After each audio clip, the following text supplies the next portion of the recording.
Isang pinagpalang araw sa inyong lahat. Tayo po ay magninilay sa salita ng Diyos, ang pinagmumulan ng awa at tawa ng ating buhay, ang salitawa.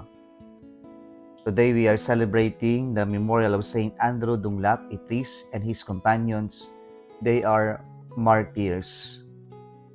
Tampok sa ating mga pagbasa ngayon ang templo. Ang templo ay bahay ng Diyos, bahay dalanginan. At ang tingin ng mga Hudyo, dito nila mai-encounter ang Diyos. Ang templo ay banal sapagkat narito ang Diyos. Kaya nga po napakahalaga sa kanila ng templo. Sa ating unang pagbasa ngayon, narinig natin na ang templo ay itinalaga muling banal tahanan ng Diyos. Pagkaraan nito itong ma-desecrate ng hari, kaya po nang manalo ang mga Maccabean brothers, muli nilang itinalaga na ito ay bahay tahanan ng Diyos, ito ay banal na lugar.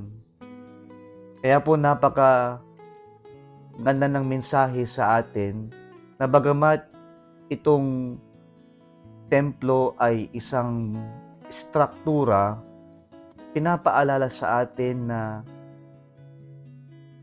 nararapat lamang na igalang natin, irespeto natin ang mga lugar o struktura na banal o para sa Diyos.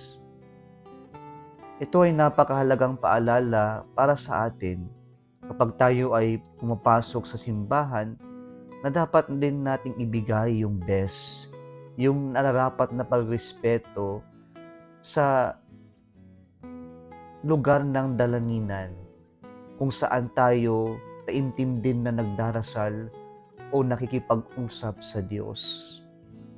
Sa ating ebanghelyo ngayon, narinig natin si Jesus pumasok sa templo at nang makita niya yung loob ng templo, punong-puno ng maruruming gawain na hindi naaangkop sa lugar o templo o sa bahay dalanginan.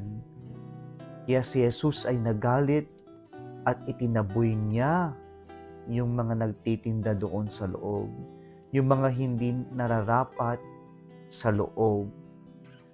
Para tilang simpleng galit ang natunghayan natin sa ating ebanghelyo ngayon kay Jesus.